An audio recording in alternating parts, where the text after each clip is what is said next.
Ganito ba yung sasakyan mo? Gusto mong palitan ng spark plug? Iangat mo itong air cleaner inlet niya. Tapos dito sa ignition coil, may 3 bolt yan na number 10. Tanggalin mo gamit ka ng socket wrench sa number 10. Tapos yung socket wire dito sa ignition coil, i-press mo lang yan para mabunot mo. Para itong ignition coil naman is mabunot mo sa pagkakatusok dito sa spark plug. At pag okay na, gamit ka ng spark plug wrench para maluwagan mo itong 3 spark plug mo. Pag maluwag na yan mga boss, pwede mo nang pihitin ng kamay mo para mas mabilis mong matanggal itong spark plug. At dahil malalim yung position ng spark plug mga boss, gamitin mo yung isang ignition coil mo. Itusok mo lang yan sa spark plug gaya ng ginawa ko. Pag natanggal mo na yan, ito na ngayon yung bagong spark plug mga boss. Naikabit ko na yung una, ito na yung pangalawa ngayon. Ito naman yung pangatlo. Ipapa-slide mo lang yan gamit yung daliri mo. Huwag mo siyang ibabagsak mga boss. Tapos pwede mo na siya ngayong i-manual ng paghigpit. Pag kumapit na yung thread, tsaka mo yung siya gamitan ng ratchet mo. I-final mo na yung higpit. At pag okay na, pwede mo nang ilagay yung 3 ignition coil. Siguraduhin mo lang mga boss na nakalapat yung socket wire niyan para hindi magkaroon ng loose connection. Ganon din sa spark plug. Tapos pwede mo nang ilagay yung 3 bolt na number 10. Pag naipakapit mo na yan sa thread, pwede mo na ngayon i-final yung paghigpit dyan. Gamit yung socket wrench mo na number 10. Dapat mga boss yung tamang higpit lang naman. Tapos pwede mo nang ilagay itong air cleaner inlet niya. Tsaka mo ngayon start itong makina. O diba, simple lang. Salamat! Ang problema nito mga boss, kapag umabot na ng 80 km yung takbo niya at tumapak siya sa brake pedal, nagwiwigil na yung gulong. Siyempre naman, sino ba namang hindi kakabahan pag gano'n ang mangyayari? Kaya ang ginawa ko dyan, tatanggalin ko itong pyesa, tsaka ako ngayon i-check kung meron siyang kalog. Pag wala, ibabalik ko. Pag sira, papalitan. Para hindi kawawa si customer sa gastos. Una kong tatanggalin dyan ay itong stabilizer link. Meron niyang 2 nut. Gagamit ka ng box wrench sa number 17. Ayan, yun, tinanggal ko na yung isa sa baba. Sa taas yung nauna. O, dito naman tayo ngayon sa tie rod. Meron niyang 19 na lock nut na nakalagay dito sa rack end. Luluwagan mo lang yan para mabunot mo itong tie rod. Dito naman sa tie rod, meron niyang cutter pin. Tatanggalin mo gamit ka ng plier. Pag natanggal mo na yung cutter pin, gagamit ka ng number 17 na socket wrench. Luluwagan mo itong nut niya dito sa tie rod. Tapos gamit ka ng ball hammer, paluin mo itong steering knuckle niya para bumitaw itong tie rod. At pag bumitaw na yung tie rod, pwede mo nang tanggalin dito sa rack end. Pipihitin mo lang yung pakaliwa, mabubunot mo na itong tie rod. At kung makikita nyo mga boss itong tie rod nyo, bigay na talaga siya. Biro mo ba naman mula nung nabili sa sakyan, hindi pa rin nagpalit. O dito naman ako ngayon sa ball joint. Dito naman sa ball joint, meron siyang 2 nut, tapos isang bolt na number 17. Tatanggalin ko rin itong ball joint niya dahil i-check ko kung meron na siyang kalog. Dito sa ball joint, may cutter pin yan, tatanggalin mo, tapos gagamit ka ng box wrench sa number 19. Tatanggalin mo yung nut dito sa ball joint. Pag natanggal mo na yung nut dito sa ball joint, tutulok mo pababa itong lower arm para bumitaw itong ball joint dito sa lower arm. Tapos paluin mo ng ball hammer itong steering knuckle mo. Pag natanggal na yung ball joint, isunod mo na itong stabilizer linkage niya. Nakita nyo naman, kalog na rin siya. Kaya po replacement na yan. At dito naman sa steering boot ng rack end, pag natanggal nyo yung clamp, hilahin nyo yung steering boot. Tapos yung nut dito sa rack end niya na number 19, tanggalin nyo para matanggal nyo itong steering boot niya. Tapos gamit ka ng rack end remover. Gamit ka ng extension, luwag mo pakaliwa itong rack end mo. At pag natanggal mo na yan, ito naman ngayon yung bago. Ilagay mo na rin yan.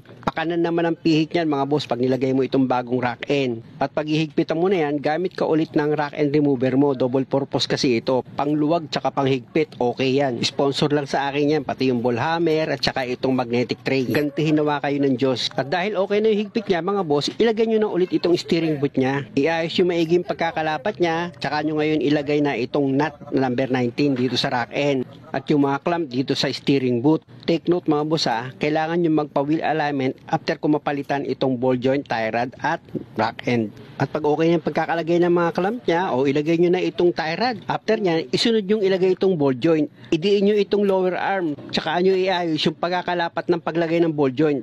At pag okay na, ilagay mo muna yung isang nut niyan para makaposisyon ka. Tapos idiin mo siya ulit. Tsaka mo ngayon isunod ilagay itong isang nut pa, tapos itong bolt. At pag naipakapit mo na sa thread, tsaka mo ngayon higpitan ang impact wrench mo. Siguraduhin mo lang mahigpit yan. Pag okay na, pwede mo na ngayon itulak pababa itong lower arm para mailagay mo na itong ball joint dito sa steering knuckle. Tapos ilagay ko yung nut na number 19, tsaka nyo ngayon higpitan siya ng maigi. Number 19 na box wrench ang gagamitin nyo dyan mga boss. After nyo mahigpit ang maigi itong nut dito sa ball joint, siguraduhin nyo hindi nyo makalimutan itong cutter pin nya. Gagamit ka dyan ng plier, baluktutin mo itong cutter pin para hindi siya bumitaw dito sa nut. At pag okay ka na dyan, kakabit mo naman ngayon is itong stabilizer link mo. meron niyang dalawang nut na number 17. Kamayin mo muna sa pagkabit ng dalawang nut dito sa stabilizer link, tsaka mo yung gamitan ng impact wrench mo. At yung isang nut naman, dahil wala kang position dyan, gumamit ka na lang ng number 17 na box wrench, tsaka mo higpitan ngayon. At pag okay na yung pagkakahigpit mo sa mga nut dito sa stabilizer link, ilagay mo na itong tie rod dito sa steering knuckle, tapos yung number 17 na nut ng tie rod, higpitan mo yan ng maigi, tsaka mo ilagay ngayon itong cutter pin. Gamit ka ng plier, baluktutin mo yan para hindi siya mabunot. Tapos gamit ka ng number 19 na open wrench, higpitan mo yung lock nut dito sa tie rod. At dahil okay na, road test na namin ito ng customer dahil pagdating daw ng 80 at tinapakan mo yung preno, may bigay sa... Yeah, malapit na. Malayo pa tayo. Yeah, malayo pa tayo. Okay, preno ka na. Okay na yan. Ano? Okay na. Konsyente na. Konsyente na. Parang wala namang ano. Wala. Hinig. Wala na. Samahan ko muna itong kumpare ko dahil ayaw daw mag-start itong sasakyan ng kapatid niya. Tinanong ko nga siya kung nagkakrang pa ba yung makina, sabi niya mahina na raw. Kaya nang pumunta kami dito sa site, may dala na kaming bagong battery. Ang problema ngayon, discharge na talaga yung battery niya. Kaya nung pinindot niya yung remote, hindi na nag-open itong sasakyan niya. Ito wala battery niya, paano gagana? Ah, ganon? Wala, oo. Talaga? Ganito lang to So, pag ninilagay mo itong kamay ko rito, tutunog na yan, mag-o-open na. Ah, ganon? Patingin! Kaya ang ginawa ko, chinik ko itong remote niya kung bakit ayaw na gumana. Yun nga, dahil sa natuluyan ng ma-discharge itong battery. Wala binigay sa akin susi. Wala binigay? Ito lang? Oo. Meron yan. Meron to. Paano magkakasya dyan susi? Hindi kakaksin dyan. Posible naman. May hinihila to eh. Mother ito eh. Ito. Ayan oh. Oh. Ito. Itutulak mo lang siguro yan. Tapos ito, anin mo to hilahin. Ito, alin natin ha. Liit naman. Hindi, kakaska pwede yan. Teka lang, hindi masikip eh. Ayan ha. Oh. Oh, kita mo? Ayan ang susi niyan. Kala mo hindi kakasya. Oh, subukan mo na ngayon. Oh. Oo, kita mo, nabuksan. Ikaw lang. Dito lang Nasa pala may yun. may-ari niya? Nasa may-ari niya? Sa Australia? Oo. Balik mo yun dito. Yan. Ganun lang. Okay na. Sige, buksan mo na ngayon itong hood. Bago ko palitan ng baterya ito mga boss, syempre, kailangan ma-check ko pa rin yung linya dito sa battery at ipatry ko pa rin pa-start itong makina kung talagang dead na nga itong battery niya. Okay, subukan mo start. Ano, discharge talaga? Ayaw? Wala na, kahit na buto. Busina. Wala lahat. Wala, discharge. Battery talaga. Dahil nga sa positive na sa battery ang problema, papalitan ko na yan mga boss.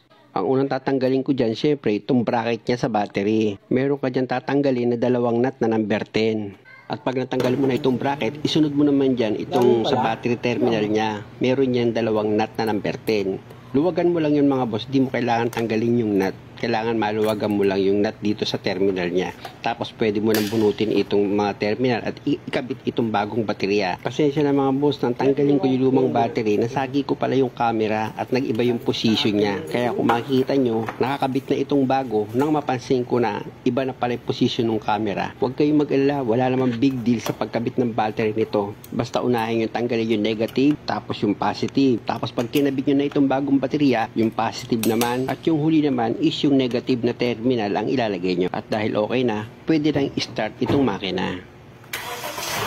Okay. O diba? Kumbinsi. Tapos pwede ko nang ilagay itong bracket niya mga boss. Sa paglagay ng bracket mga boss, kakalawig nyo lang yan para itong battery is hindi siya gagalaw-galaw. Tsaka mo hinigpitan yung dalawang nut na number 10. Gagamit ko dyan ang combination na number 10 para panghigpit mo dito sa bracket niya. At pag okay na, pwede mo nang ibaba itong hood mga boss. Ganun lang at sana nakakuha kayo ng idea lalo na sa remote nito na mayroong ekstrang susi sa loob ng remote just in case na ma-discharge yung battery mo o tuluyan na siyang malobat. Ganun lang ang diskarte sa hindi pa nakakaalam. Salamat. Problema? Nanginginig yan pag naka-aircon. Ganun? Oo. Okay. Nan ko, pag ganyan mga boss, ang una ko dyan tinitignan is itong linya niya. Unang-una dyan yung vacuum hose, pangalawa yung socket wire sa idle up niya. Panghuli na yung minor at saka yung fuel filter. Huwag mahuli na yun kasi medyo ano na yun medyo magastos na yun. Kaya hindi ko ini-start to mga boss dahil nga sa iinit yung makina. Chinecheck ko lang muna yung position ng vacuum hose dito sa equator papunta sa linya ng alternator. At kung mayroong vacuum hose na nabunot or nag-iba ng position, ang problema okay. Minsan pa naman pag hindi ko makita yung problema, iniisip ko baka mamaya ini-steer lang ako ng mga ito. Sa bagay, naniniwala naman akong nanginginig ito. Kaya lang, nagtataka lang ako sa sinabi niya, nanginginig daw pag naka-aircon. Siguro man baka sobrang lamig, di ba? Pwede rin yun. Sobrang lamig ng aircon kaya nanginginig siya. Hindi niya naman kasi binanggit kung yung makina ang nanginginig Hindi, joke lang yun mga boss. Nagpapalakas lang ako ng loob. Pero pag hindi ko to makita, dadaling ko to sa gumagawa ng aircon. Iniisa-isa ko na tong mga vacuum hose niya galing dito sa equator Pero okay. Start ko muna itong makina. Nako, malamig pa ata. Yun, mindar na. Tapos i-on ko itong aircon. Nanginginig niya. May vibration. Tagas pa dito sa gasket. Tapos yung vibration niya. Pag ganito mga boss, merong nabulot na vacuum hose yan. O kaya, singaw, nangat-ngat ang daga. Ganun yung mga yan, mga na-encounter ko Pag pinatay ko yung aircon, gumanda yung minor niya, ibig sabihin, talagang okay yung aircon niya, walang problema. Yung idle up lang. Kasi pag inon ko itong aircon niya, nanginginig ibig sabihin, hindi gumagana yung idle up.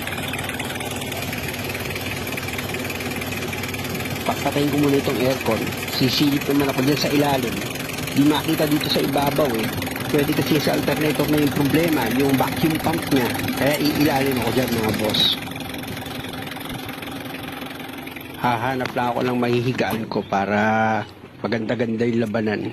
Andiyan kasi sa ilalim yung karugtong na linya nito Itong vacuum hose niya papunta sa idle up. Hindi ko masilip dito sa ibabaw kaya iilalim na ako. Pero pag kayo mga boss ang mag-check ng sasakyan nyo dito sa aircon niya, yung hose, patayin yung makina. Baka mamaya ma-discrasya kayo pag kinakapa nyo na. Di bali ako medyo kabisado ko na yun. Kung makikita nyo yung vacuum hose mga boss, ito, bulok na Matagal na siguro tanggal to. Puro lupa Hindi ko na pinakita sa inyo mga boss. Pinutulang ko ng kaunti yung vacuum hose niyan. Dahil nga sa medyo lumaki yung butas niya. Pangalawa, nagkaroon siya ng lupa sa loob.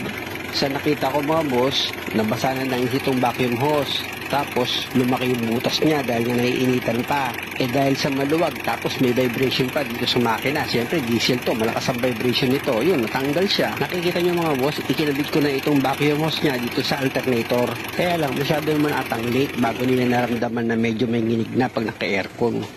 Sa nakita ko sa vacuum hose niya is matagal na na nabunot Hayaan ko na nga lang, on ko na nga itong aircon niya. Yung gumana na yung aircon niya, tumaas na. Wala na siyang init. I-off ko naman itong aircon, bababa yung init niyan. Tapos mag-on naman ako ng aircon, tataas naman yan. Mapapansin nyo kasi mga boss, hindi magbabayate yung makina pag nag-on ka ng aircon. Napapansin nyo mga boss, nag-on and off ako sa aircon niya. At hindi na nanginginig yung makina pag naka-aircon. Salamat mga boss, sana nakakuha kayo ng idea. Check ko muna. Inayos nila. Okay naman. Ang problema ko naman. Wala hindi mahila Nakikipagpapuno ko pag umaga. Wala. Grabe. Kailan lang daw ito nagawa mga boss? Umabot naman 11K yung ginastos niya kasi nadagdagan nga daw ng 4-5. Nung una okay naman daw. Kaya lang di nagtagal. Bumalik daw uli yung tigas ng handbrake niya. Kaya check upin ko na itong sasakyan ni customer. Nga sir. Di normal yan Nagpapambuno Ay, pina-PMS mo? Opo, kasi 10,000 kasama kasi siya sa Then, nung nabuksan niya, pinagpalit nila yung gulong na may tagas yung rubber caliper daw po. Gusto niya pabuo na buo, palit. Sabi ko, may second option kasi bago naman yung unit. Sabi niya, repair kit. So, sige, going yun na lang po. Repair kit, 500. Ang problema yung labor na is 4.5. Flavor 4.5 ito lang. Pinalitan lang yung dalawang kasi nung pinagawa po nila yan, talagang isang lagitik lang po, hindi na umaangat siya. Yun yung problema. Kaya lang mga napansin ko, patigas na naman. Sige, okay na. Dito muna ako mag-check up sa gulong mga boss. Pwede kasing sobra yung pagkaka-adjust ng preno sa likod. Ayan na nga mga boss, masikip. Tapos isunod ko naman check upin itong handbrake cable niya. Gamit ka ng flat screw para masikwat mo itong cover ng handbrake cable mo. Ayan dyan siya nakatago ngayon. Gamit ka ng combination wrench sa number 10, luwagan mo yung nut ng handbrake cable mo. Sumobra kasi sa adjust yan, kaya niluluwagan ko. Tapos balik na ulit ako dito sa gulong sa likuran, tanggalin ko itong center cap niya, gamit itong flat screw. Ayun, natanggal na. Tapos gamit ka ng socket wrench sa number 30 para maluwagan mo itong nut, nang sa ganun matanggal mo yan.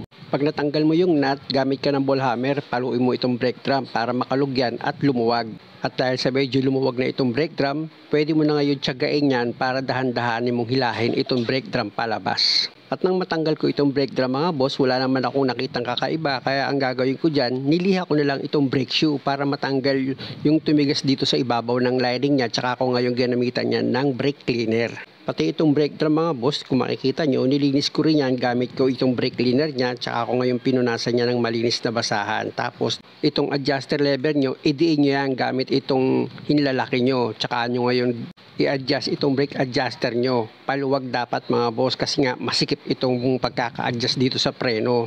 At pag okay na, pwede mo na ngayon ibalik itong brake drum mo. Importante, pag nailagay mo na itong brake drum, pag inikot mo yan, freewheeling siya. Sa kabilang side mga boss, syempre naman, ginawa ko rin yan, hindi ko na pinakita. At gaya nga ng lagi kong sinasabi, pag nag-adjust kayo ng preno sa likuran, wag masyadong mahigpit. Nakita nyo naman mangyayari, pag dikit siya, di ba? Maninikit yan. Kaya mahalaga, lalagyan nyo siya ng clearance pag nag-adjust kayo ng preno. Tapos ito namang cover dito sa handbrake cable mo, itulak mo lang yan para magsara na. At nakita nyo naman yung handbrake niya, di ba? Ang gaan na.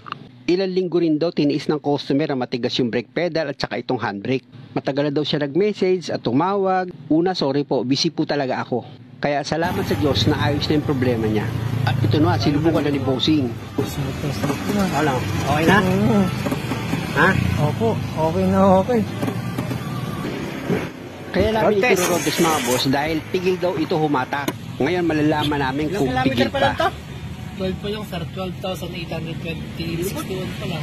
Paalala mga boss, both sides sa likod, lilinisin nyo at i-adjust nyo yung preno. Nagkwentuhan nga kami ni customer, nakailang balik na daw siya dun sa gumagawa. Kaya lang ilang araw daw babalik na naman yung sira. Ano boss, hindi napigil tumakbo? Smooth na siya, ramdam mo na yung ano niya. Mag-aalis na tumakbo? Yung pagkakalmado ba? 12,000 pala tinakbo nyo. Salamat sa panonood, okay na itong sasakyan ni customer.